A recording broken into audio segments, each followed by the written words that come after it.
Welcome to Connections Radio Show, where we talk about ideas that matter. I'm glad you've made the connection and are with us today. I'm Lori Fitz, your host. And the goal of our show is to explore a wide range of topics that challenge us to see ourselves, our community, and the world around us, that get us thinking, exploring, and maybe find new ways to get connected and inspired and challenged to do just a bit more because we've made that connection. Neighborliness is deep work.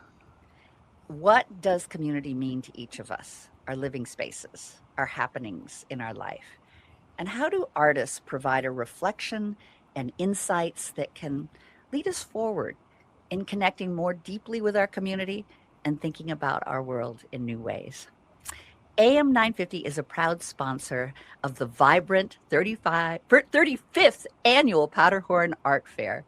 The celebration kicks off this weekend, the first weekend in August, August 1st and 2nd, and it features over 200 vibrant artists, 20 multicultural food vendors, fun-packed activities for all ages and more. And now's the time to start planning. You can go to powderhornartfair.com. And in our first segment, we're going to have a wonderful show today, and we are going to start off with new leadership at the Powderhorn Park Neighborhood Association. And I have the executive director, Catherine Bushman, and the senior events manager, Pedro Lander, joining us. Welcome. Thank you. It's so good to be here. Oh, it's wonderful to have you both. Pedro, it's been so much fun planning this. Definitely, Lori. Thank you for having us. Absolutely. This is exciting. This is a new leadership kicking off a wonderful 35th annual event. That's got to be a powerful, exciting opportunity for you both. I know that you are a musician, Catherine, and that you're an educator and that you have led educational departments, and now you're leading this community endeavor. Tell me more about that. Yeah, I have been in this role just over a year, and I think it really reflects my desire to serve community in different ways.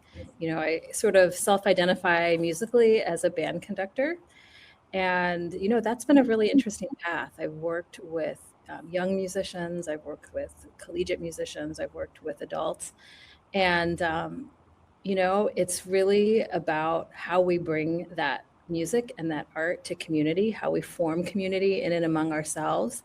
And so when I had the opportunity to join Powderhorn Park Neighborhood Association, I felt such great alignment with the opportunity to expand my service to community and continue to answer that why, which I think is supporting artists, is bringing art to other people and doing that over the lifespan, because that should always be the goal as artists, as those of us having creativity and community, is to be able to have it over the lifespan. And as a band conductor and an executive director, tell me some of those parallels for you.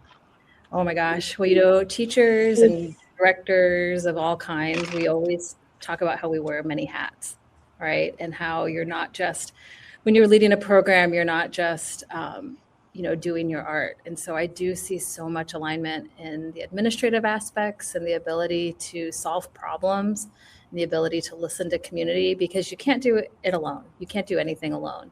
And so having a really vibrant community here in Minneapolis and Powderhorn Park in South Minneapolis, I'm just excited to listen to community, to be there with them. And this Powderhorn Art Fair is one of the ways we've done that. And Pedro Lander is a Venezuelan movement artist and cultural organizer based here in Minneapolis. You're also a Jerome McKnight Fellow and spent many years conducting deep transnational research into the sociopolitical intersections of queerness, the body, nature, and memory across Latin America and Minnesota. What a cool research project. Thank you, Lori. Yeah, so prior to my entry into the PTNA, I spent several years funded by the Jerome Hill Artist Fellowship and the McKnight Fellowship for Choreography, developing research as a solo artist in Cunayala and here in Minnesota, and then also with an Argentinian choreographer. And I spent 4 years going to different natural spaces with her, developing um, methodology and ways of being with each other, and what does it mean to meet um, from different histories and backgrounds and perspectives into one. And that research allowed me to get involved with queer spaces in Buenos Aires, and prior to that, queer spaces in Puerto Rico, and also very involved in the queer community here in Minneapolis. My guess is that prepared you in an interesting way to take over the role of the senior manager in events Mhm. and bringing, the live event, Yeah. and create those connections. Tell me about how you feel about the 35th annual art festival. I feel very excited. I think this has been an opportunity to deploy my production skills into a large scale community event. So before I would do productions in, just with artists, and now it's all across the board with a very large number of stakeholders from different backgrounds, and bringing in such different perspectives. And it's a very exciting opportunity to I say that I've always choreographed the movement of people. So for this, it's like the choreography of Paranhorn Lake, and the choreography of how people enter, how people experience the fair, how people experience activities, how people experience being with one another in Paranhorn Park, which has been my home for the last decade. And you shared with me earlier about how important developing community and encouraging community, and especially celebrating the 35 years. Tell me more about that, Pedra. Yeah, I think that Powderhorn Park has really shown the city and the state and the country and the world how to be with each other and how to show up for one another. This year, especially through the federal occupation, we have really seen how we can step up and understand our role within community, and really deepen and strengthen the ties with our neighbors, the people that live on our block, the people that live on, on down the street. So I working with Catherine and the team at PPNA on how to really have conversations with each other, how to get to know one another, um, and see what we can bring to the table, and how much we have in common with our values, and how each person can bring um, something that without that specific mix of people and skills, it wouldn't happen. Catherine and I were talking a couple of weeks ago on how, like, we are such specific people, and when we come together, we can make something really beautiful. And I believe that to be the case with any group of people here in our neighborhood, that we really need one another. Catherine, I love the Powderhorn Park Neighborhood Association mission statement, that you work to enhance the quality of life in Powderhorn Park neighborhood by facilitating community engagement, embracing diversity of voices, and fostering economic and community development. Share with me your thoughts on how the Powderhorn Park Art Fair does that, and what you bring this year to make it special. Yeah, I think when I reflect on this upcoming art fair, I think about a couple of elderly neighbors that I met last summer when I was first being introduced to the community. And they were a lovely couple. They said, this art fair, we were the first ones who planned it, and at the time, the story they told was that other art fairs in the area were kind of shifting and not emphasizing local artists as much. And, the residents were like, well, we don't like that. We want a space for our artists to be with us in the summer, for us to buy their art, for us to be in community.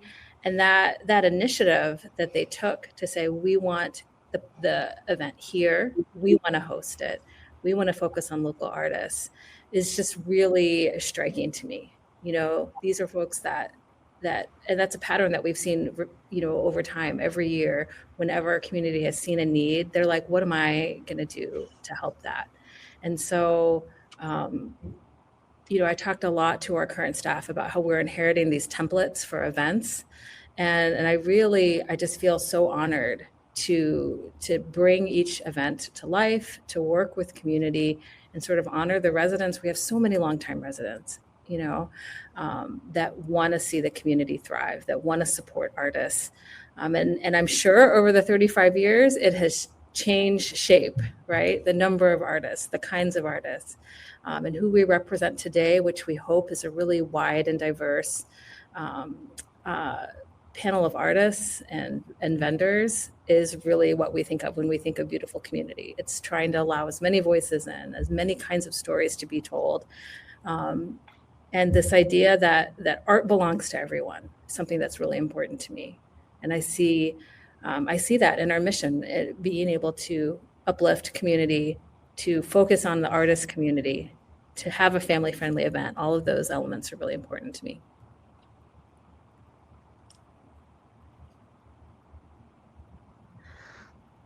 And I could talk a little bit about the food vendors, right? Like this year, we're gonna have such an exciting array of food vendors, food from Philippines, Jamaica, Mexico. We have gyros. We have um, so many kinds. We have boba. We have we'll definitely have the coffee and the momos, and that's a really important piece too, is to have such a variety of food that that people can really pick from. So No, and I think, Pedro, you had said, this idea of how to curate the space in a way that allows everyone to feel welcome and to have this experience. I think that's a big part of it, right? And so it's this beautiful scenery, right, that we're centered on the lake in Powderhorn Park. And, you and I, we've walked the park a couple times together, but also on our own. And it is this feeling of being in one of the best parks, if not the best park in Minneapolis. And being able to be in all these spaces, to see artists, to have wonderful food, like definitely a huge part of how we see the event sort of being experienced by community. Madison, should you and I jump in too, and we can just all talk together? Yeah, absolutely. Well, my name's Madison Rubenstein. I'm a visual artist, and I make artwork about experiences with chronic illness and disability. And I think a lot about how art can be a catalyst to create healthier relationship with our bodies and our experiences in the world. Something that I've been thinking a lot about is art and financial accessibility, and why replacing artists' labor with generative AI is actually bad for the economy and the planet right now. Working class people are navigating a very tough economy. Cost of living continues to rise. And art is often taken out of people's budgets first because it's commonly considered superfluous. Unfortunately, that means that the use of generative AI is also on the rise to replace artist labor and to cut costs. People think that they might be saving money, but in the long run, it's something that we're all going to be paying for, largely due to AI's detrimental impact on the environment through carbon emissions and water consumption. Additionally, artists are important contributors to the economy. In 2023, the National Endowment of the Arts did a study that showed that arts and culture sector contributed $1.14 trillion to the US economy. And not only does replacing artists with AI impact our income by taking away a sale or a paid opportunity, But Gen AI learns by stealing images from real artists without our consent. And I think part of why it's becoming more widely accepted is because artist labor is still sorely undervalued. But anyone who's seen a painting generated by AI or listened to a song made by AI, you can tell that something is really lacking. And that something is the human process of creating. And art is so much more than just the finished product. Art making is like a defining human endeavor, and it's inseparable from the process of its making. And when you remove the creative process of the art, like the mistakes and the frustrations, triumphs and joys, you're left with something that's really empty and soulless.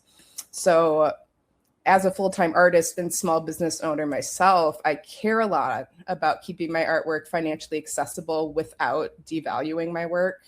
So I offer options at many price points, as do so many of the other artists who will be at the Powderhorn Art Fair this year. Yes, my larger paintings can cost thousands, but I also offer payment plans, and I also sell small original works that start at just $50. And I also offer high quality art prints of some of my most popular paintings starting at just $25, in addition to stickers, cards, and screen printed shirts. So whether you come by my booth with $4 or $40 or $400, you will be able to leave with something you love. And that's something I care a lot about.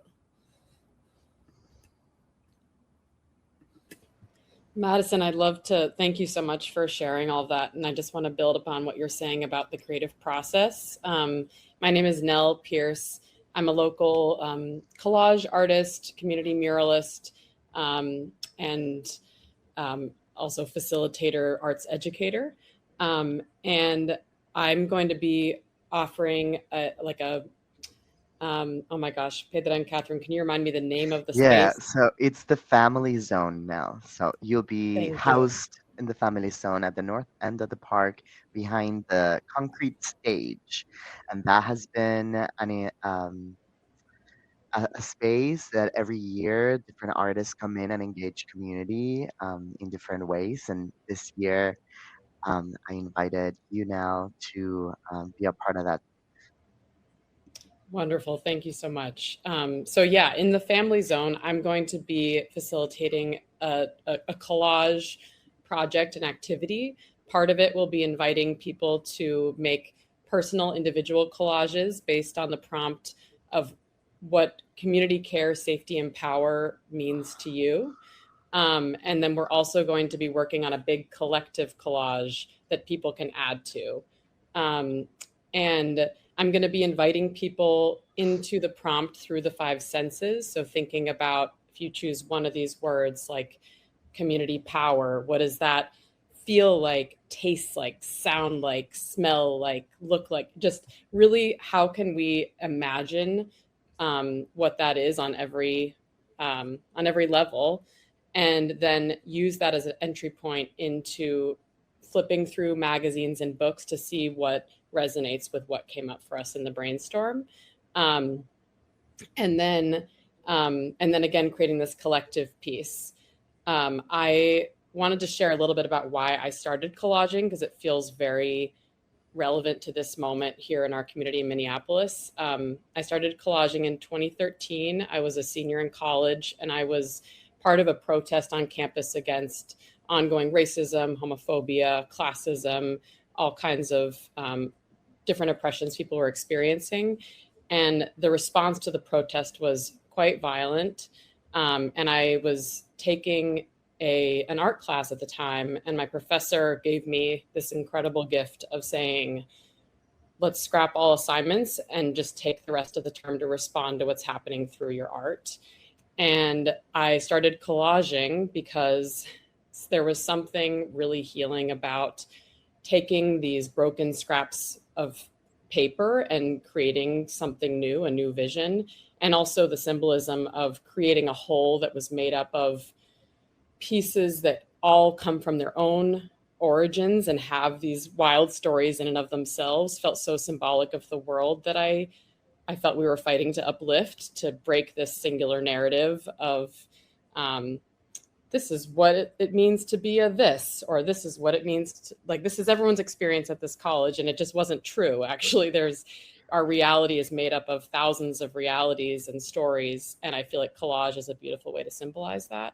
And so the medium was, of course, alongside doing other kinds of organizing and more mental and verbal community building. It was a way for me to process what was happening and access a sense of possibility, and literally the act of flipping through materials to the materials guide you. Like, it doesn't all have to come from your head. You get to discover through the process different possibilities and visions that you didn't even know, and different little pieces of medicine you didn't even know you needed. And so I'm very excited to offer this practice to community, to see what can come up from that, just given what we've all been through, and the pain that everyone is moving through, and the ongoing harm that we're all navigating and supporting each other through.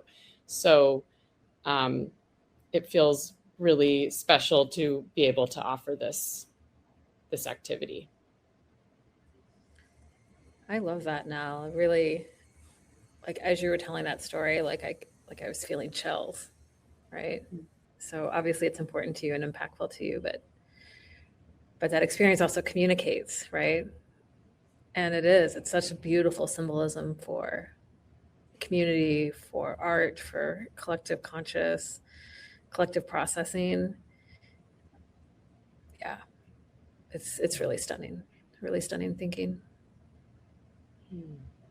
Yeah, and part of the of why I wanted to bring now is because I've known you and your practice for so many years, and I remember that one time that you invited me to come to by the creek, and I felt so unglamorous because it was raining and it was so I was in my raincoat and everything was mush, and we were there and you were taking some photos, and I was like, I don't feel very good, like it wasn't a good day for me.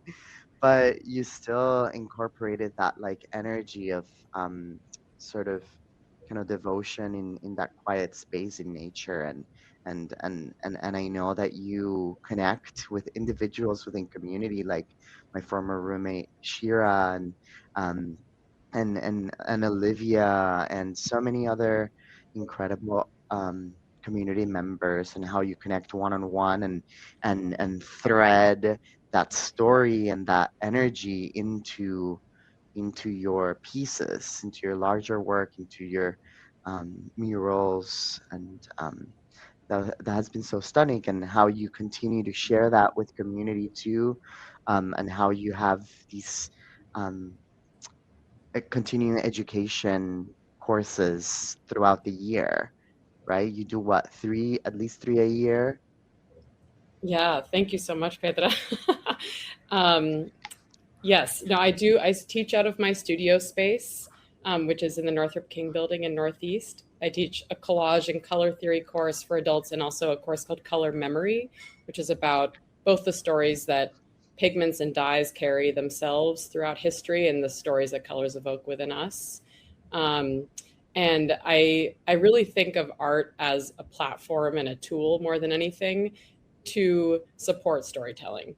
And what Pedro is referring to of our time in the woods with the rain and the mush was part of a larger ongoing project that I'm working on called Collage, spelled with a Q, that is rooted in interviews and workshops with local queer folks about what I'm calling their coming in stories. So how we continuously come into our truths over our lifetimes around gender, sexuality, family, love, and then how those strategies of staying true to ourselves are mirrored in nature and the survival strategies of plants.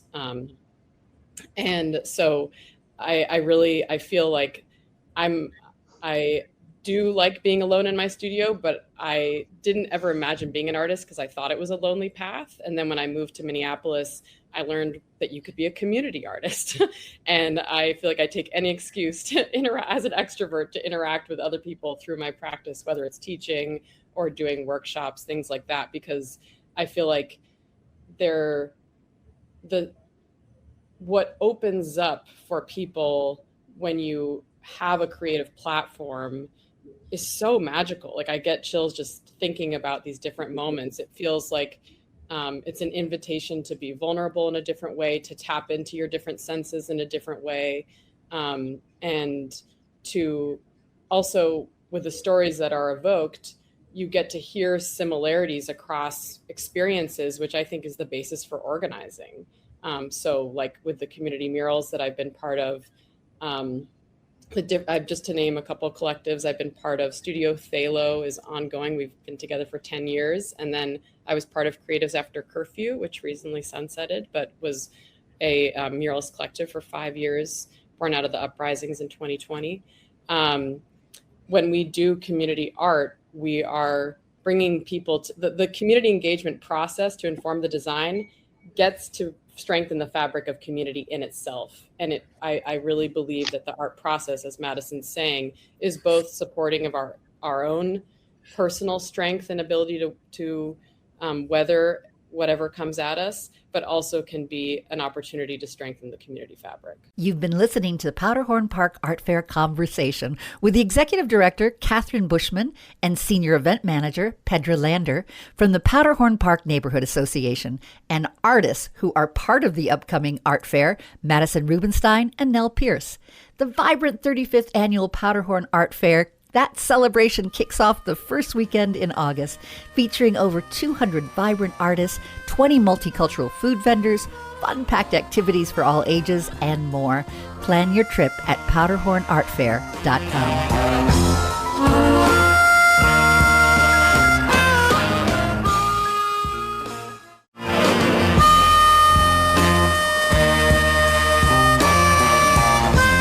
Join the Connections radio show conversation about the Powderhorn Art Fair and the importance of community making and art. Executive Director Catherine Bushman and the Senior Event Manager Pedra Lander from the Powderhorn Park Neighborhood Association lead the conversation with artists Madison Rubenstein and Nell Pierce. Plan your trip at powderhornartfair.com. I like to think a lot about how that, like, the same part of our brains that we use to imagine different and better futures is the creative part of our brains. And in our art practices, it's kind of a safe container to take risks and to challenge what we think is safe or what our limitations are. And it's a big reason why I make art, so that I can kind of grow my resilience and my capacity to imagine different ways of being in the world. Yeah, I love that you said resilience, Madison, because that was on my list of things to talk about today, and to talk about how art and how community builds resilience. I'm thinking of the conversation I had when I was interviewing for this role, and we had kind of reached this point with the board members that were present, the staff that were present, that we again kind of got to that why, which is, why do we do this, and what do we hope, and sort of acknowledging, the grief and the pain that we sometimes experience, that we often experience. And I remember thinking through that process and just saying, well, we have to do this. We have to bring artists together. We have to allow spaces to create, because it will make us stronger for the future. That could be our best hope, is that we be stronger, that we be ready for the next time that the universe calls and puts a pressure on us collectively. But I was going to say something about Nell. What have you learned through this process? When you're working in community or working as an artist, like that's so interesting to me. That's a good and big question. Maybe I could also say another way is what are some of the flashes, of like, I'm making a change, like whether the change you see in others or yourself, or that kind of fuels and transforms your work. Yeah. Well, I think what I feel most moved by in the classes that I teach is seeing, especially the ones in my studio where it's kind of this random coming together of whoever signs up. It's intergenerational. It's, crosses many different identity groups. And so it's people who might not have met each other otherwise. And there's kind of this nervous first day of school energy on the first class. And a lot of people who it's open to all levels of experience, including people who've never made art before. There are people who've come who are like, I've literally never made art. And seeing this, I try to balance offering exercises that get us to recognize what we already know and to strengthen our intuition and recognize that we actually have so much inside of us already, even if we haven't been given the opportunity to use it. And then also to introduce new tools and techniques, and watching people discover their own creative voice and recognize that they had it in them the whole time is just this beautiful thing. And you watch people experience each other's growth. And by the end of the course, it just feels like they're not always, but it can feel a bit like a family, or you see these little unexpected connections and interactions. Pedra took my course last fall. And so maybe you can speak to that, Pedra, but I just love what giving, it's like the art takes you by the hand and shows you things about yourself that you otherwise maybe that were, frozen inside or just hadn't been given the opportunity to shine. Yeah, sometimes when we have life and we have to move through it every day, it feels so challenging to do another thing, and sometimes it's like, okay, how do I get to Northeast and do this thing every once a week? But once I stepped foot in that space and felt everybody there and making a commitment to each other and to ourselves on and showing up, really was so transformative and meditative in a way. I felt like when I took your course, I would um, really go into this space of seeing with different eyes and feeling um, in a new way, right? And I have to say that I got so hooked on it, and now I have three collage portrait collages in my home, and of my partner and my kitty, and the one that I did during the class was a self portrait, but it was very powerful, and the work of being in community and thinking in a different way, and working with our hands, and trial and error, because one beautiful thing about collage is that you can always put another piece of paper on top, right? You can always add layers and layers and layers, and that feels like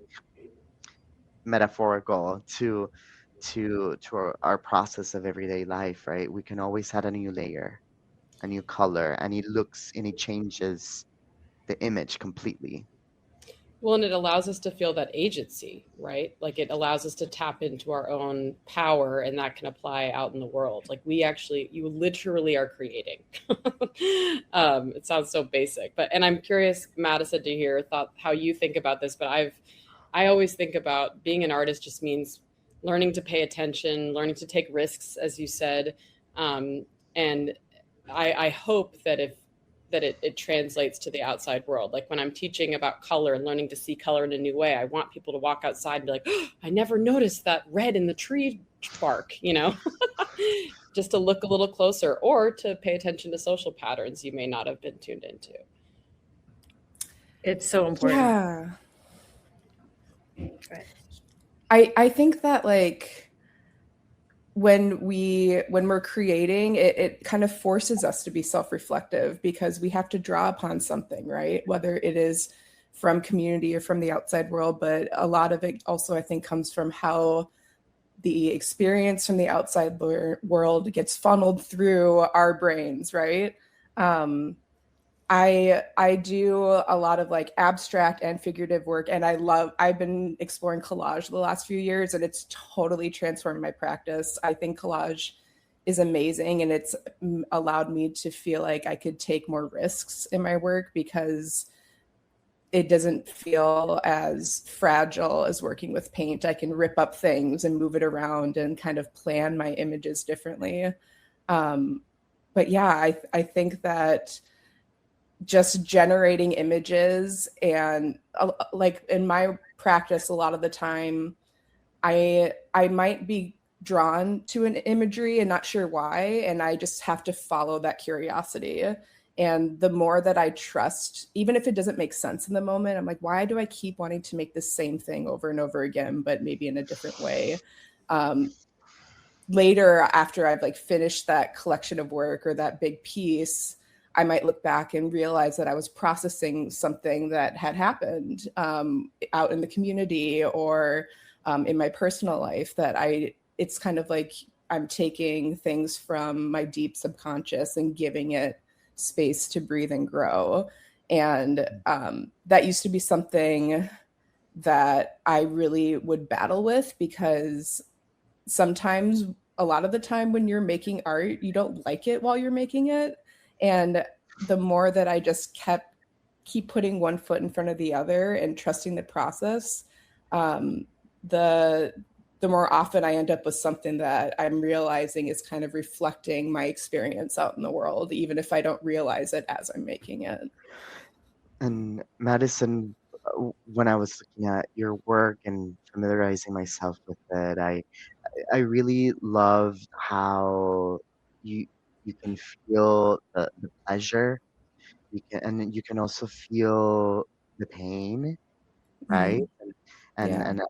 and that relationship, and how bodies on top of bodies, and the transparencies, um and the subconscious, but also like what's at the forefront. And um would you talk a bit about right, the material realities of your experience as an artist, and what you how you put that foot in front of the other, Yeah. what it takes. Yeah. Well, I started making art just as like any other little kid did. I was drawn to making art, but I, at a young age, very quickly realized that, I developed chronic illness and disability at a very young age. And I quickly realized that art making was was a language, and it was a language. It helped me find a way to express things that I did not have words for. And I found that in imagery, I was able to convey something in what I was experiencing that I didn't know how to talk about.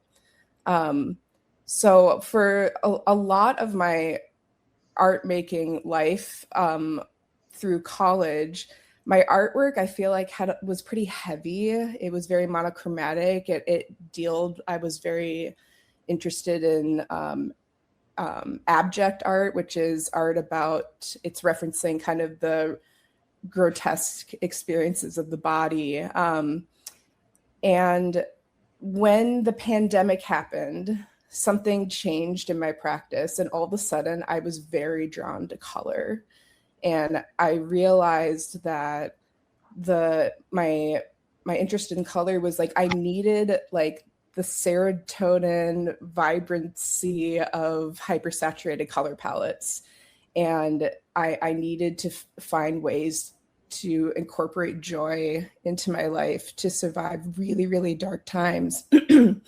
And, now over the past 6 years, I have found that my work, like that more those dark, heavy themes, are combining with the more vibrant, hypersaturated color palettes and playful textures. And And it's clicked for me pretty recently, like, oh yeah, that is my way of bridging both together, because that's the human experience, right? We shouldn't have to, like, as someone who's disabled, I was given the messaging a lot, just think positive, and if you just keep putting one foot in front of the other and keep trying and do this thing, then it won't be so hard. But that's also not true to my experience. And in my art practice, I can be completely authentic to what I'm going through, explore the heaviness and the darkness, but also balance it with pleasure and joy. And that's what survival is for me.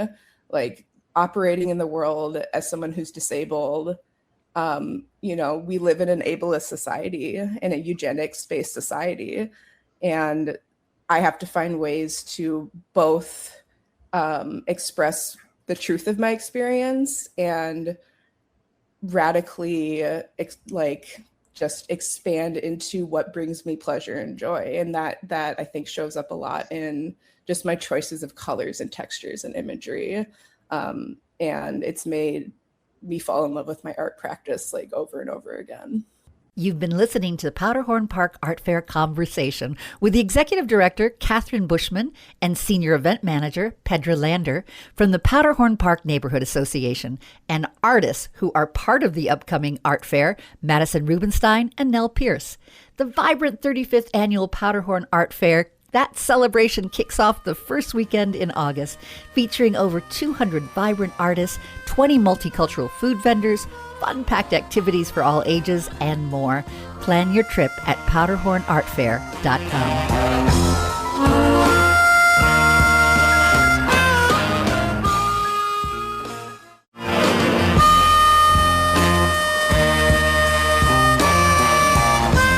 Join the Connections radio show conversation about the Powderhorn Art Fair and the importance of community making and art. Executive Director Catherine Bushman and the Senior Event Manager Pedra Lander from the Powderhorn Park Neighborhood Association lead the conversation with artists Madison Rubenstein and Nell Pierce.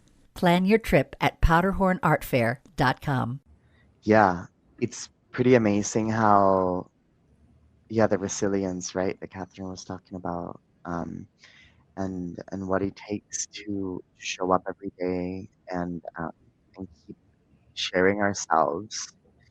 And as artists, sometimes it feels inevitable, or like we must continue. And I'm grateful for spaces like the art fair where we can all show up and showcase the work and be amongst hundreds of others who experience the artistic process and who are showing up and putting one foot in front of the other, to show up for themselves and the people that they love, and this community, and whatever community they live in. This year we're showcasing artists from across Minnesota and a handful of others across the Midwest too, and it will be a really great opportunity for everybody and the attendees to engage with people and engage with various art practices and ways of looking at the world, and how each of us looks at the world really makes up reality, right? and our experiences. I love that we have such a range of mediums represented on this call, just with music and dance and visual art, and I'm sure there's a smattering of theater here. But I really like what Madison was saying at the beginning about how irreplaceable artists are and how it often gets dismissed sometimes as superfluous, and I understand. Like, I with my own income, I can't always afford to buy the art that I want to buy, like I understand that, food comes first, rent comes first. But we also, like, to really imagine a world without artists is like I mean, I wanted to cry. It's incredibly dark. And I also want to cry thinking about how much all of the mediums that all of us have engaged in have like deeply changed my life. I mean, I was listening to a song in the car yesterday that just came on and I just started crying and I was like, I don't even know why I'm crying, but it's making me feel something that I needed to feel. And so I'm very honored to be here with all of you and uplifting this. Yeah, one of my favorite parts about the art fair is I have so many artist friends, but for the most part, we're kind of just in our studios doing the whole thing, our own thing, you know? And I always have somebody there helping me at the art fair so that I can go and check and see what my friends have been working on. And that is my favorite part. I think that people put so much care and work into preparing for this, and they make new work and they bring as much as they can. And I love just going around and seeing what my friends have been up to and what has been inspiring them over the past year. So I'm really excited to walk around when I get the chance this year too and see other people's projects. It's one of my favorite parts. It's kind of like a reunion, right? Yeah, totally. You know, Pedro and I talked about this when we were thinking of how we wanted to intentionally bring in young artists to this year's fair. And I think that's an important part of artistry, right? Is that community that results. And so whether it was one-on-one with some of our artists or with some of our artist partners, we were like, I would love for young artists to just see what it's like to be in a space with hundreds of other artists and community. Because of that, Nell, what you were saying, that art is seen as a solitary thing, completely changes your perspective when somebody buys your work, right? Or when somebody reacts to your work, or when small children come up and see, you know, what you've created. And that, I think, again, I talked about earlier, you know, art across the lifetime. That's what we want by having accessible spaces, for showing this multiple entry point into the artist community, that you can just be there with your corn dog, just walking around, you know, and taking in the world. But what I know from teaching is that those moments you have in your life where you're thinking, right, and you're impacted by one another, that's what drives a community that supports one another, right? So it is, you know, from the pandemic, you know, we think of these key points that we've had recently, to even this past winter where we felt so isolated. It just double, triple, quadruples the need for us to be together, right? And for us to either be creative together or experience one another's creativity. Yeah, this is a wonderful conversation. Well, and I think about what Pedro said early on about how Powderhorn has really shown the world like what it is to take care of each other. And so much of that is because of these layers throughout history of these moments in 2020 and far before that too, when people came together, organized, built this, started, I guess I used the metaphor of weaving the fabric earlier, but strengthen that fabric, and it just keeps, and it's like, we do that often in these moments where we are reacting to an outside harm. And then these opportunities like the Powderhorn Art Fair are where we like proactively get to say, like, we're just going to build this, you know, and that is going to strengthen us just as much for whatever comes next. Right. So it's like, it's beautiful to not only to see the evidence of all of our work in these moments where we have to just act in response to something coming from the outside or locally, but also that we proactively are building that. So I'm so grateful for the fair. A big thank you to the Executive Director, Catherine Bushman, and the Senior Event Manager, Pedro Lander, from the Powderhorn Park Neighborhood Association. Really appreciate their leading the conversation about community making and art, and the artists who shared their insights, Madison Rubenstein and Nell Pierce. We hope to see you at the Minnesota's #1 art fair as it celebrates its 35th anniversary in Powderhorn Park on August 1st and 2nd from 10 a.m. to 5 p.m. The Powderhorn Art Fair will feature over 200 visionary artists, 20 multicultural food vendors, dozens of beloved community partners, and the fun-packed family zone with activities for all ages. Artist categories span across 20 mediums, and prices vary, offering something for every enthusiast. Plan your trip at powderhornartfair.com.